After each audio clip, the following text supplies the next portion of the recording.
মিলাদুন নবীর প্রোগ্রাম থেকে সরকারের কাছে আমাদের তিনটা দাবি। বলেন কয়টা? একটু জবান করে বলতে হবে কয়টা। আমার এই দাবির সাথে যদি আপনারা একমত হন তাহলে ইয়েস বলবেন। এক নম্বর দাবি হলো যে ফ্রান্সের সরকার আমাদের নবীকে নিয়ে ব্যঙ্গ করেছে, তাই বাংলাদেশ সরকারের কাছে আমাদের আবেদন হলো রাষ্ট্রীয়ভাবে আপনাকে নিন্দা জানাতে হবে। কথা কোন ঠিক কিনা?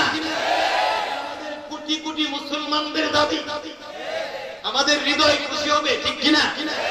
দুই নম্বর দাবি হলো ফ্রান্সের যত পণ্য আছে, ফ্রান্সের যত পণ্য আছে এই পণ্য রাষ্ট্রীয়ভাবে বয়কট ঘোষণা করতে হবে। তিন নম্বর হলো যে ফ্রান্সের সাথে আন্তর্জাতিক সম্পর্ক ছিন্ন করে ফ্রান্সের সরকারের বিরুদ্ধে আন্তর্জাতিক মামলা করে এই ফ্রান্সের সরকারকে আন্তর্জাতিক আদালতে হাজির করে তাকে ফাঁসির কাছে ঝুলাতে হবে।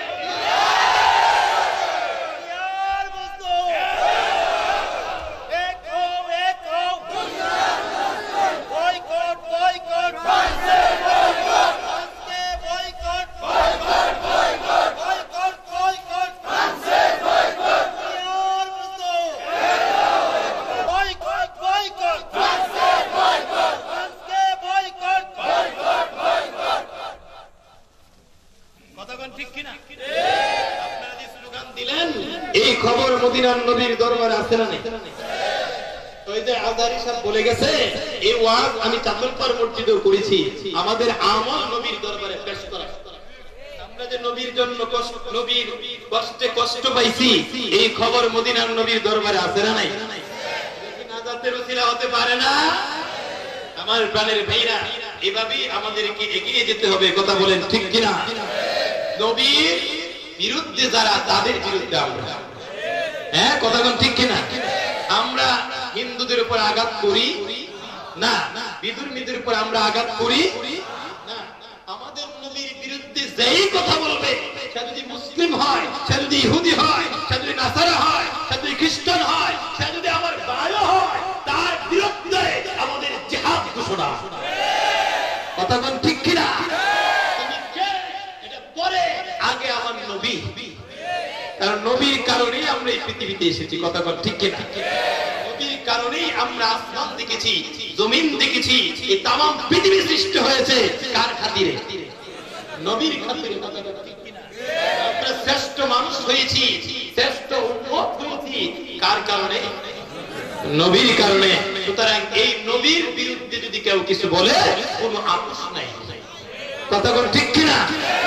প্রয়োজনে আমরা ঘর ছাড়বো, প্রয়োজনে আমরা রাজনীতি ছাড়বো, প্রয়োজনে আমাদের সম্পদ ছাড়বো, প্রয়োজনে রক্ত দিব, প্রয়োজনে আমাদের সবচেয়ে দামি এই জীবনটাই দিয়ে দিব।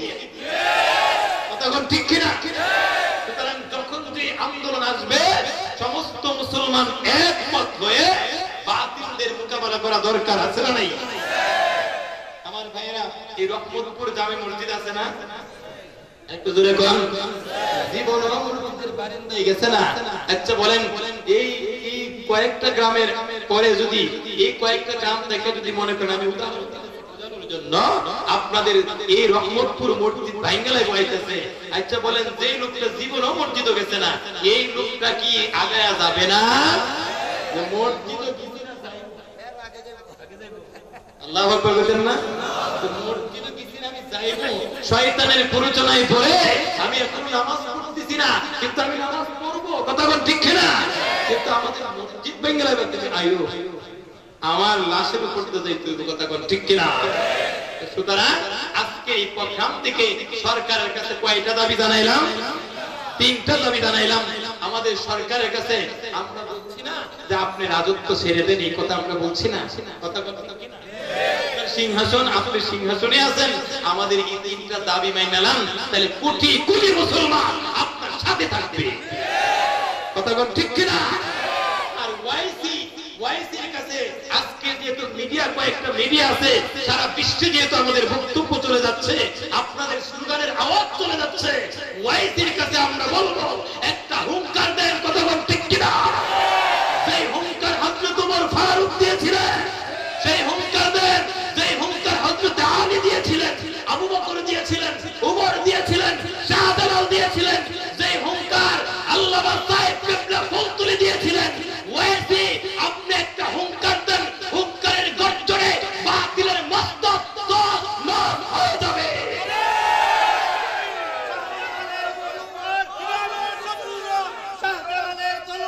গর্জন তো আরেকবার জিহাদ করে মরতে চাই, জিহাদ জিহাদ জিহাদ চাই। কথা কোন ঠিক কিনা? ওয়াইসি কি বুঝছেননি? ওয়াইসি হলো বিশ্বের মধ্যে যত মুসলিম সংগঠন রয়েছে, রাষ্ট্র করে বিশ্বের মধ্যে যত মুসলিম রাষ্ট্র রয়েছে, এই সমস্ত মুসলিম রাষ্ট্রপতিরা মিলে একটা কি করছে? ওয়াইসি আন্তর্জাতিক সংগঠন। আজকের প্রোগ্রাম থেকে বলবো, ওয়াইসি একটা হুঙ্কার দেন, নারে তাকবীর, আল্লাহু আকবার, নারে রিসালাত, ইয়া রাসূলুল্লাহ, এই হুঙ্কার দেন।